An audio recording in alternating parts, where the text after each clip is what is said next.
Chaya Esther, Bat Simona, Sheayom Pekudat Shenata Ruach Adonai, Tenichena Began Eden, que ce limoud à Torah qu'on va faire ce matin pour l'élévation de son âme. Fradji Ben Shimon, jeudi, à Shavua Pekudat Shenato, que le limoud à Torah qu'on va faire aujourd'hui sera l'Ailou Nishmato, Amen Ken Yiratson. Bracha Ve'atzlacha, Toda Rabba d'être là ce matin, Boker Tov. Excusez-moi, j'enlève ma veste.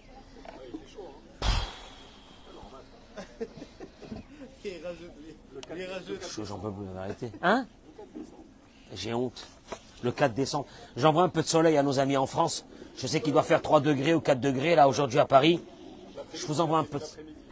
Hein? Le type, il va se mettre là l'après-midi, pas le matin. Bracha ve'atzlacha, toda rabba d'être là ce matin.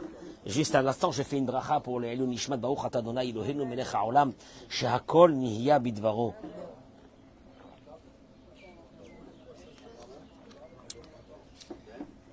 Pour la réfoua chez les mains de Monique Esther Batodet, Jocelyne Batoreda,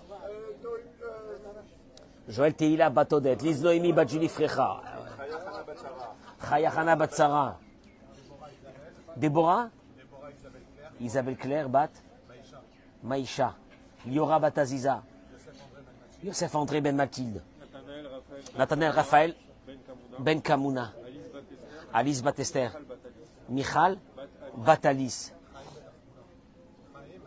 Chaim Ben Rachmouna. Je demande à tous nos amis qui se connaissent sur les réseaux sociaux de rajouter les noms des malades et des personnes qui ont besoin de prière ce matin dans la terre d'Eretz Israël, dans le pays d'Akadosh Baruch Hu. Ah! Est-ce que vous avez remercié Hachem d'être en Israël ce matin? Oui ou non? J'espère, hein, j'espère pour vous. J'espère pour vous parce que c'est un miracle d'être dans ce pays, d'être là tous les matins et d'avoir cette lumière de Dieu sur nous, cette connexion avec Hachem. Alors c'est extraordinaire. Toda Rabba Boré Olam, Toda Rabba Kadosh Baruch Hu, que tu nous permets d'être dans ce pays, dans cette terre. Et nous on prie pour que tous nos frères un jour puissent rejoindre cet endroit avec nous et de vivre une expérience unique dans la vie.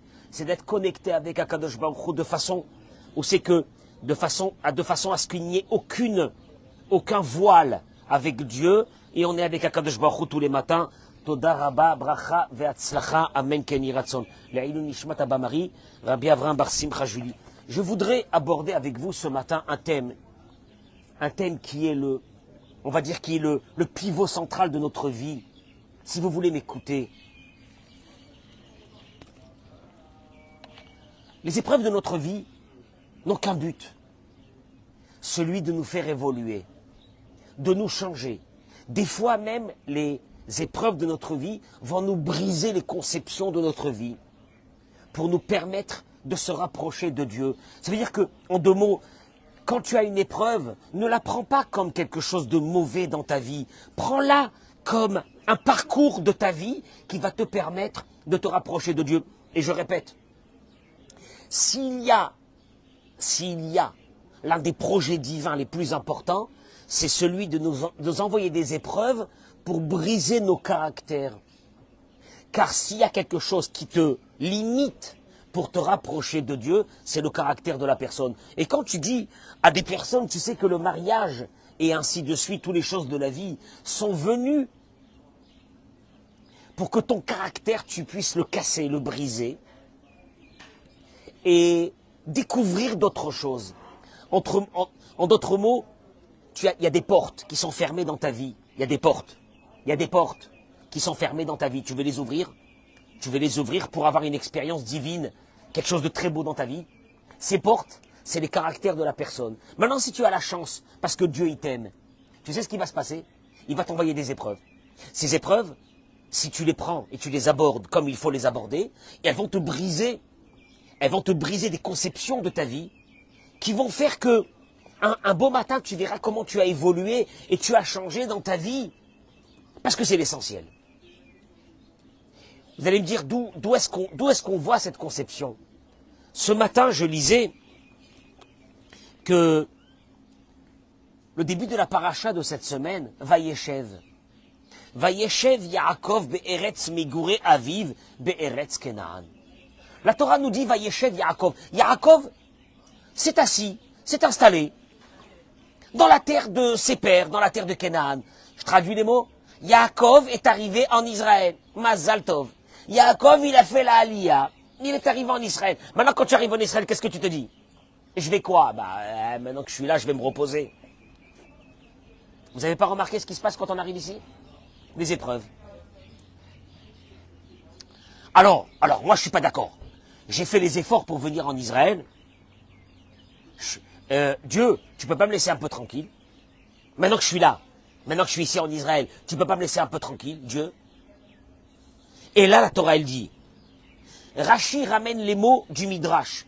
Vayeshev Yaakov, Bikesh Yaakov Lishev Beshalva.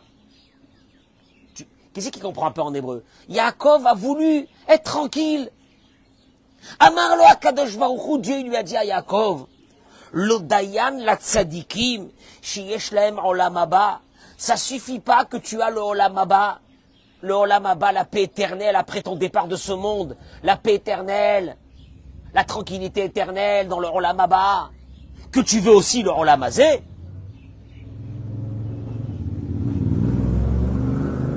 Pas compris. Dieu lui dit, en deux mots, tu n'auras pas le olam hazé. Ce monde, tu l'auras pas. Ce monde, tu vas avoir des épreuves. Parce que tu as le olam haba. Et Rashi ramène les derniers mots du Midrash, Kafatz alav rogzo shel Yosef. Et là, l'histoire de son fils Yosef qui va être vendu, kidnappé, vendu en esclave en Égypte. Où ses frères vont le vendre. Ils vont ramener la tunique en disant qu'une bête sauvage l'a mangé. Et Yaakov va être en deuil pendant 22 ans. Alors là, tu t'arrêtes, tu dis, je n'ai pas compris. J'ai pas compris. Quoi, ce monde-là, c'est que des souffrances? Ce monde-là, c'est que des épreuves, des missionnautes? Quoi, qu'est-ce que c'est ce monde-là? Bémet. En plus, vient Raphaïm Shmulevitz et il demande et il dit, Yaakov, quand il a demandé la paix, c'est pas pour aller à Ibiza. Pourquoi il a demandé la paix? Hein? Il a demandé la paix, pourquoi? La tranquillité, pourquoi? Ben pour accomplir les mitzvot. Je veux dire que Dieu, tu devrais comprendre que moi qui accomplis des mitzvot, qui accomplis un peu ta volonté, j'aurais voulu être tranquille dans ce monde, avoir tout ce que j'ai besoin. Non. Dieu dit non. Et pourquoi? Alors tu vois des personnes qui sont désabusées de la vie et qui disent, moi je comprends pas, je me suis rapproché de la religion, j'ai commencé à faire Shabbat et les problèmes ils ont commencé. Ah, qu'est-ce que je me suis amené la poisse sur moi? Mazé, qu'est-ce que c'est ça? Et je comprends pas. Et en plus, ceux qui font rien, ils sont tranquilles. Il y a un problème ici. Mazé. Il dit Raphaïm Shmulevitz, une chose énorme, c'est la base de la compréhension de l'évolution de l'être humain dans ce monde pour ne pas qu'il reste un singe et qu'il évolue. Tu connais l'évolution du singe vers l'homme de Darwin? Mais nous, on a cette évolution dans notre âme. Tu viens dans ce monde, tu viens à l'état brut, il y a un diamant à l'état brut. Dieu il te dit, ce diamant, il faut que je le fasse sortir. Anishaf chef photo, Achitse Mishama, Margalit. Il faut que je le frotte jusqu'à que sorte de là il n'y a rien à faire. Eh bien alors Dieu il dit, il y a une seule chose pour faire sortir de toi toutes les forces qui sont à l'intérieur de toi et te faire évoluer dans ce monde. Il dit Raphaïm Shmulevitz, Akadosh Baruch Hu limed bazet Yaakov Avinu. Dieu a enseigné à Yaakov ici quelque chose d'énorme. Chez Kol HaKshaim ve'amafrim sheyesh la'adam ba'olam hazeh, que tous les difficultés, les problèmes de la vie qu'un homme il a dans ce monde, lo rak shehem en amafrim, pas seulement qu'il ne le freine pas. Je veux dire que quand tu prends une épreuve de ta vie, tu as deux solutions. L'une, c'est qu'elle te détruit. La deuxième, c'est que tu comprennes qu'à travers cette épreuve, il y a quoi? Il y a, pas seulement il dit que ce n'est pas quelque chose qui va te détruire, et la c'est à travers les épreuves que tu feras sortir ce qu'il y a de plus beau dans ton âme. Quand tu veux faire sortir d'un être humain le meilleur de lui-même, le meilleur de lui-même, il y a des êtres humains, Il y a des personnes que s'ils n'avaient pas eu les épreuves qu'ils ont eues dans leur vie, jamais, jamais on aurait découvert quelqu'un de... Tu dis il est énorme ce type-là, il est extraordinaire, il est bien, il est humain, il est bon, il est doux, comment il est arrivé comme ça? Tu crois qu'il est né comme ça, ce monsieur? Comment il est arrivé comme ça? Tu sais comment il est arrivé comme ça? Paf, les coups, les épreuves. Tu vois des personnes qui ont perdu des enfants et que leur vie elle a changé. Tu vois des personnes qui ont eu des enfants malades, leur vie elle a changé. Parce qu'ils ont eu cette faculté de comprendre que l'épreuve n'était pas venue pour les détruire. L'épreuve, elle était venue pour faire sortir quelque chose de bon. Et là, il y a Kadosh Baruch Hu dit à Yaakov Avinu, qu'est-ce que tu crois? Tu crois que dans ce monde, je vais te donner, moi, la tranquillité? La tranquillité n'existe pas dans ce monde. Ah bon? Et pourquoi? Et moi, j'aurais bien voulu être tranquille dans ce monde, j'en ai marre, mince. Eric, jusqu'à quand? Jusqu'à quand? Où il est Olivier? Ah, il est à Paris. Il est parti à Paris, c'est vrai. Il m'a demandé l'autorisation hier. J'espère qu'il ne va pas rester longtemps là-bas. Kadosh Baruch Hu, il te dit, tu veux que je te dise une chose? Si je fais sortir de toi des bonnes choses, Imatania ben Adam Tov, Zerak Bisrout, Sha'avarta Bachaim Shelcha, Amon Nisionot, Amon Dvarim Bachaim. C'est là que tu fais sortir de grands personnages. Un grand personnage ne devient pas un grand personnage comme ça. Rabbi Meir Baal HaNes, il n'est pas devenu Rabbi Meir Baal HaNes parce qu'il était tranquille. Il est devenu Rabbi Meir Baal HaNes quand il a eu des épreuves, quand il a perdu 2 enfants. Il est devenu Rabbi Meir Baal HaNes. Rabbi Shimon Bar Yochai n'est pas devenu Rabbi Shimon Bar Yochai comme ça. C'est après qu'il a souffert et qu'il a été poursuivi et qu'il était dans une grotte pendant des années avec son fils qu'il est devenu Rabbi Shimon Bar Yochai. Ne devient pas comme ça. Traduction des mots. Yaakov Avinu, il dit à Dieu, moi je pensais que ce monde, on pouvait un peu se reposer. Ah, il y en a marre. Et Dieu dit, repos? Mais repos, c'est après. Là, ici, c'est boulot. Quel boulot? Eh ben, tous les jours, la galère. Alors, vous allez voir avec moi un petit peu. On va essayer d'apprendre. Parce que, Béhémet, t'as beaucoup de personnes qui n'en peuvent plus. Ils en peuvent plus. Ils en peuvent plus des problèmes. Ils en peuvent plus de leur vie. Ils en ont marre de leur vie. Moi, je voudrais leur dire à ces personnes, c'est dommage. Parce que si tu prenais tes épreuves comme une évolution, comme un, tu sais quoi, comme quand tu vas prendre un diamant, tu vas le frotter pour faire sortir un diamant pur. C'était pour ça que Dieu t'a envoyé des épreuves. T'as même pas compris. T'as cru que Dieu t'en voulait. T'as cru que Dieu était en train de te poursuivre. Enfin, c'est l'onachon. Dieu il t'aime, Dieu il t'aime. Regardez. Il ramène le ravarouche de la part de Rabbi Nachman de Breslev. Écoutez, ah, ça suffit. Ça suffit de voir des personnes qui sont là, ils sont pas contentes, ils en ont marre de la vie. Il dit Rabbi Nachman de Breslev, Tachlit Adam. Tu te lèves un bon matin, tu dis, qu'est-ce que je fais dans ce monde? Les mabati, qu'est-ce que tu veux faire dans ce monde? Est-ce que c'est ce monde-là? Qu'est-ce que c'est ce monde? En plus, quand tu te poses des questions, tu dis, ceux qui sont méchants, ils ont tout. Et ceux qui sont gentils, ils souffrent. Avec Gala Adam, les Agia, les Tachlit Zoka, Cherou Ravak, Blisha, les Yiladim. Il dit, regardez, je vais vous dire une chose. Quand un être humain, il n'est pas marié, il est célibataire. En principe, on aurait dit qu'un célibataire peut être proche de Dieu. Tu sais pourquoi? Parce qu'il n'a pas le souci d'une femme. On va le dire à la femme aussi. Elle n'a pas le souci d'un mari. Il n'y a pas le souci des enfants. On aurait dit que peut-être la vie, la meilleure, était quoi? D'être quoi dans la vie? D'être célibataire. Il dit, regardez, prenez juste un thème de la vie. Il y a beaucoup, il y a les enfants, il y a le mariage, il y a la parnassa, il y a ce que tu veux. Il dit, moi je vais vous prendre aujourd'hui ce thème-là du mariage. En vérité, un être humain seul aurait été plus tranquille pour pouvoir servir Dieu. Tu me suis ou non? Il dit, il dit, on le sait que c'est pas la vérité. Quand la Torah a engagé un être humain à se marier, c'est qu'à l'intérieur de ce mariage, il y a quelque chose qui fait partie des plus grandes constructions de l'être humain. Et je vais t'obliger de te marier. Et Dieu, il te dit, tu sais quoi? J'ai inventé une conception qui s'appelle quoi? Khatuna, mariage. Lema litraten. Lema litraten. Cher Ravak. Reste célibataire. Pourquoi se marier? Mais je vais pas se marier. Regardez ce qu'il dit. Il dit, Ikar anisayon shel Adam, matrilra kasher Adam itraten. En deux mots, Hervé, en vérité, c'est nous qui se cherchons les problèmes. Dieu, il a fait rentrer à l'intérieur de la personne une volonté de se marier. Les ma. Tu sais bien que le mariage, c'est pas un repos. Mais Eric, Dieu, il aurait pu nous donner la possibilité d'avoir des enfants sans se marier. Ma'ayesh. Dieu, il aurait dit, procréez, faites des enfants. Comment? Tu rencontres une jeune fille, tu fais des enfants avec elle, et un beau matin, tu lui dis, allez, traot, shalom. Ah bah c'est quoi cette histoire de mariage? Mariage, ça veut dire quoi, Hervé? Je vais rester bloqué avec cette femme, avec ce mari, une vie entière. C'est fatigant, hein, que l'idée, elle est fatigante. Tu me suis ou non? Et il dit, Ikara nisayon shel Adam. Ikara nisayon. C'est quoi nisayon ici? Nisayon, ça veut pas dire épreuve. Il va mourir. Épreuve, ça veut dire ce que Dieu a besoin de lui pour faire sortir de cette personne le meilleur d'elle-même. Tu comprends pas? Ben c'est ça le mariage. Et il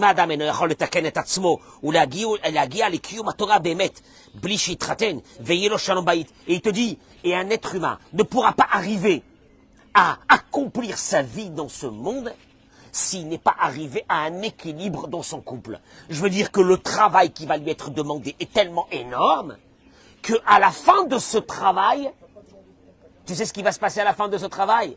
Il aura changé, il aura trouvé le shalom bayit, il aura trouvé une paix dans sa maison, mais il n'aura pas trouvé simplement une paix dans sa maison. C'est pas le but, c'est pas de trouver une paix dans sa maison. Le but, c'est quoi? Tu sais c'est quoi le but? C'est qu'il va changer, c'est qu'il va évoluer, c'est qu'il sera pas le même. Le mariage est venu pour une chose. Moi, je voudrais le dire à tous les jeunes. Si vous n'avez pas compris ça, ne vous mariez pas. Je répète, un jeune qui croit que sa vie, elle est, qui va se marier, et que c'est à l'autre de se mettre à ma sauce, il n'a pas compris. C'est quoi le mariage? Et comme il n'a pas compris c'est quoi le mariage, un jour, il verra le divorce. Parce que le mariage, c'est deux personnes qui sont différentes l'une de l'autre, et qui vont se marier, et qui vont briser leur orgueil, leur volonté, leur égoïsme, leur manque de joie, leur mcheneuf, tout ce que tu veux, ils vont tout changer. Parce qu'ils sont obligés. Parce que si je change pas, je vais pas tenir dans ce mariage. Ben, traduction des mots. Alors à la fin, tu vas arriver au Shalom Bayit. Mais l'histoire, elle est pas là. L'histoire, c'est une association de deux personnes. Là, je parle pas pour les hommes seulement. Hein. Je parle pour les hommes et les femmes. Si vous n'avez pas compris ça, vous avez rien compris. C'est quoi un mariage? Et là, je termine parce que c'est un sujet qui est tellement vaste. Zelozé Inyan, il dit comme ça.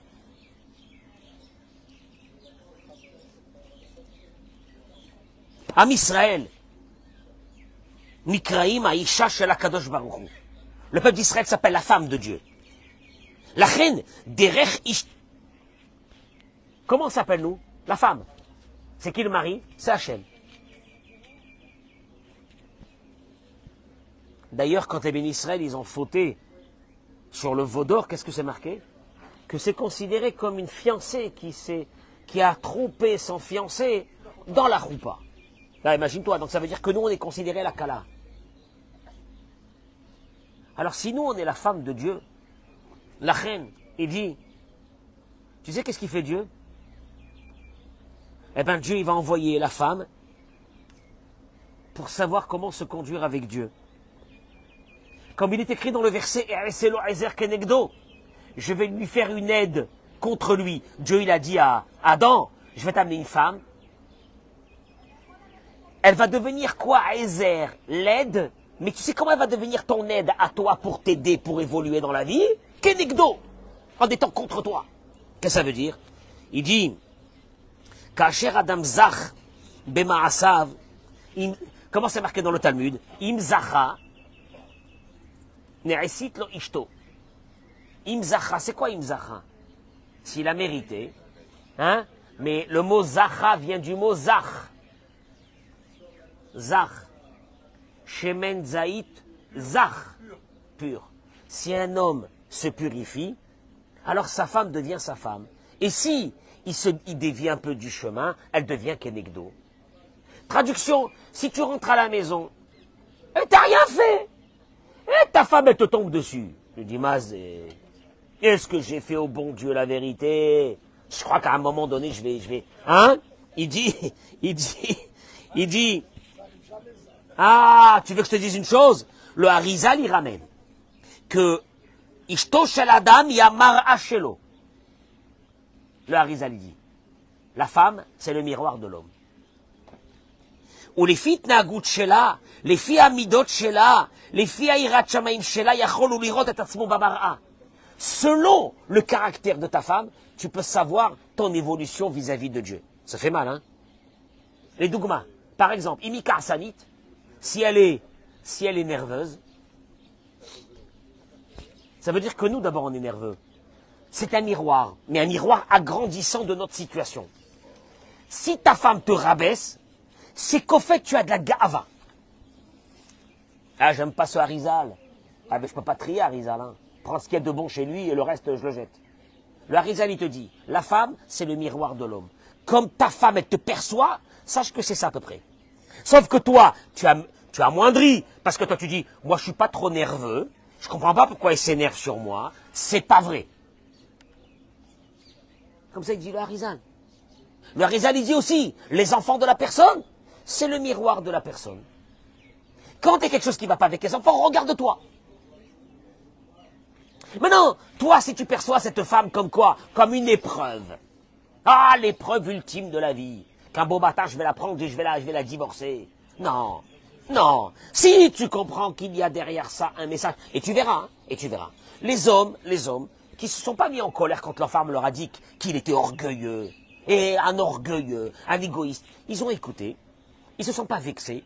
Ils ont dit, si le Harizal, il dit que ma femme, c'est mon miroir de ma vie, je vais essayer de travailler ça. Eh ben, il dit Rabbi Nachman de Breslev, tu sais qu'est-ce qui se passe? Au moment où tu vas travailler ça, tu verras le changement de ta femme qui sera dramatique vis-à-vis de toi. Aval, c'est caché méode. C'est caché méode parce que nous, on n'a pas envie de concevoir cette idée. Qu'est-ce que ça veut dire ça? Je termine par une petite chose extraordinaire du miel. Il dit le Rav, quand on parle des épreuves qui vont nous faire évoluer dans la vie, il dit le Rav, lakum velitraten zelo ba'aya. Je le dis pour tous les jeunes et les moins jeunes. Se marier, c'est pas un problème. On n'a pas besoin de savoir beaucoup de choses pour se marier. On loue une salle, les shloach hazmanot, on envoie les cartes d'invitation, hein, les save the date. Mais il dit le Rav Arush, ça c'est facile ça. Ah, Ikar, zema shekore achara chatuna. En vérité, c'est pas le mariage que tu as fait. On s'en fiche du mariage que tu as fait. Parce que même la plus belle soirée du monde, on l'oublie après quelques mois. Tu sais qu'est-ce qui reste après? C'est ton mariage, ta vie après. Et il dit comment tu vas faire pour vivre une vie normale avec quelqu'un qui ne te ressemble pas? Je répète, si tu as la chance, Hervé, je dis ça aux jeunes, si tu as la chance, un beau matin tu vas te réveiller et tu vas comprendre que la femme que tu as choisie et le mari que tu as choisi est diamétralement opposé à tes conceptions de la vie. Et un beau matin tu vas te lever, tu vas dire gros plantage. Gros plantage, qu'est-ce que j'ai fait? Hachem Ishmor, Shema Israël, Hachem Elokeinu, Hachem Echad. Qu'est-ce que j'ai fait, maman? Énorme, hein? Énorme. Et il te dit, c'est bédiouk ça ce que Dieu il veut de toi. Et il dit comme ça. En vérité, le but du mariage, c'est d'apprendre à vivre avec quelqu'un qui est opposé à toi dans la paix. Comment on fait pour ça? Ah ben, je le dis aux hommes et aux femmes, hein. Attention, ne pensez pas que je parle ici aux hommes. Je parle aux hommes et aux femmes. Si une femme ne veut pas changer, elle amènera son mari au divorce. Si un homme ne veut pas changer, il amènera sa femme au divorce. Tu sais pourquoi? Parce que un homme ne pourra pas vivre avec une femme qui ne veut pas changer, et une femme ne pourra pas vivre avec un homme qui ne veut pas changer. Traduction des mots, Sam, tous les divorces, ils ont un point commun. L'un des deux ou les deux n'a pas voulu changer. L'un des deux ou les deux n'ont pas voulu changer. Le divorce a un seul point commun. L'un des deux ou les deux ne veulent pas changer pour s'adapter à l'autre. C'est tout. Ah, il n'y a pas de méchant, de mauvais, de monstrueux, de ci, de là. Moi, je ne crois pas à ça. C'est des cas extrêmes. La majeure partie des personnes qui divorcent, les hommes et les femmes, sont des gens très bien. Mais l'un des deux refuse d'évoluer. On est en train de parler de ça depuis le début du cours. Il dit la majeure partie des personnes ne veulent pas vivre avec cette vérité qu'il faut changer. Il te dit, la majeure partie des couples, quand ils se marient, ils ont ces problèmes. Juste, je voudrais calmer tous les jeunes qui viennent se marier. Et que ça va pas. C'est normal. C'est normal. Juste une chose, je vous demande. Ne faites pas plier l'un des deux. Et vous, vous changez pas. Parce que si vous faites plier l'un des deux et vous changez pas, le malaise va aller simplement en devenant encore plus profond. Vous devez changer et l'autre devra changer. Et ça, c'est ce qu'il te dit. Il te dit, Oula, tsarinu arav. Et malheureusement, achouza girushin ou gadol. Les pourcentages des divorces, je peux vous dire une chose. Je reçois 20 coups de téléphone par jour. 20. Il y a un qui m'a appelé, il m'a dit hier, il me connaît même pas. Il m'a appelé, il m'a dit, Rav, j'ai entendu que vous êtes spécialisé dans les divorces. Je lui ai dit, Leister. Leister. Je lui dis, non. Ah non. Je suis spécialisé dans vous rentrer dans votre tête. Et vous brisez un peu votre tête. Je suis pas spécialisé dans les divorces du tout. Spécialisé dans les divorces, c'est la rabanoute. Il dit, sachez une chose, qu'un mariage, c'est pas une promenade d'une semaine ou d'un mois. Aïcha, Ba'ala tzrim nistader biyachad leorer shanim rabot. Un mariage est fait pour que tu vives, en principe, de nombreuses années. On est d'accord ou non? Hein? Non, sans ça, on devrait faire maintenant un nouveau concept. Des traiteurs qui proposent des formules selon le nombre d'années de mariage que vous allez faire. Donc, il vous fait un mariage en fonction. Par exemple, il vous voit vous deux, il dit ceux-là ils vont pas tenir plus qu'un an, donc il y a une petite formule d'un petit mariage. Plus il voit deux personnes de grande qualité, il dit ceux-là ils vont se marier plus longtemps, donc je devrais leur faire une formule plus chère, tu vois. Alors il dit, Advarim murkavim, c'est des choses compliquées. Amatzrichim limud makif. En deux mots, il dit une chose, zepele gadol, il dit le Ravarouche. Il dit je comprends pas. J'ai une question énorme de ma vie. Laquelle? Il dit que il n'y a pas un domaine où les conséquences sur soi et sur l'autre sont aussi dramatiques qu'un mariage et un divorce. Et il dit, quand on voit que dans des petites choses basiques de la vie, il est demandé à l'être humain de l'étude, après de passer des contrôles. Par exemple, tu apprends à conduire. Qu'est-ce que c'est de quoi? C'est rien. Hein? Des heures et des heures de conduite. L'auto-école, le code. Et après, tu passes le permis. Il y en a qui l'ont passé 4-5 fois avant de l'avoir. Et même quand ils l'ont eu ce mal-là. Ah, tu as peur de monter avec eux dans la voiture. Oh non, jusqu'à qu'ils apprennent. Il dit, je comprends pas. Comment un mariage, on peut permettre à deux jeunes de se marier sans que ce garçon et cette fille n'ont pas compris de façon claire qu'un mariage, c'est la déstructuration de ta personnalité que tu avais avant le mariage. Je répète, si tu veux garder ta personnalité que tu avais avant le mariage, tu vas te casser la figure. Seuls ceux qui ont travaillé leur mariage, seuls ceux qui ont travaillé leur mariage comprennent ce que je suis en train de dire. Alors, il y a certaines personnes qui te diront, moi je ne changerai pas. C'est à elle de changer. C'est à lui de changer. Vous allez tranquillement vers le divorce. Je vous rassure. Bezrat Hashem. Je dis Bezrat Hashem parce que ça ne sert à rien de rester marié.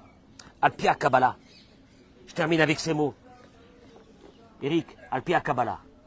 Rabbi Shimon Bar Yochai. Dans le Zohar, il dit Bnei Azug em tamid shna fachim. Qu'un couple, c'est deux. Comment on dit afachim? Deux opposés. Deux opposés. Les Akadosh Baruch Hu mais avec zivugim beofanze. Traduction des mots. Je dis un garçon, t'as rencontré une meuf. Il y a une fille, t'as rencontré un garçon. T'es amoureuse. Tu sais pas ce qui va se passer quand tu vas te réveiller. Je lui dis pas ça parce que sinon elle va pas se marier. Tu verras que si tu as de la chance, il est complètement différent de toi. Toi, tu es ponctuel, lui, le temps. Toi, tu es ordonné, lui, c'est le balagan. Je dis à lui, toi, tu es ambitieux, elle, aucune ambition. Toi, tu es nerveux, elle est de tension. Et tu dis, mais qu'est-ce que j'ai fait au bon Dieu? 90% des choses, elles ne me ressemblent pas. Je me suis planté. Le Zohar, il te dit, en principe, un zivoug, c'est quelqu'un qui va te plaire, Parce que Dieu, il va mettre une alchimie. Richard, il va mettre une alchimie que le garçon ne voit pas les différences de la fille, pas les défauts, les différences de la fille. Et que la fille, elle voit le garçon, elle en peut plus, tellement qu'elle est amoureuse. Elle dit, mais c'est l'homme de ma vie, le prince charmant sur un cheval blanc, etc. Et un beau matin, quand elle va se réveiller, alors il dit,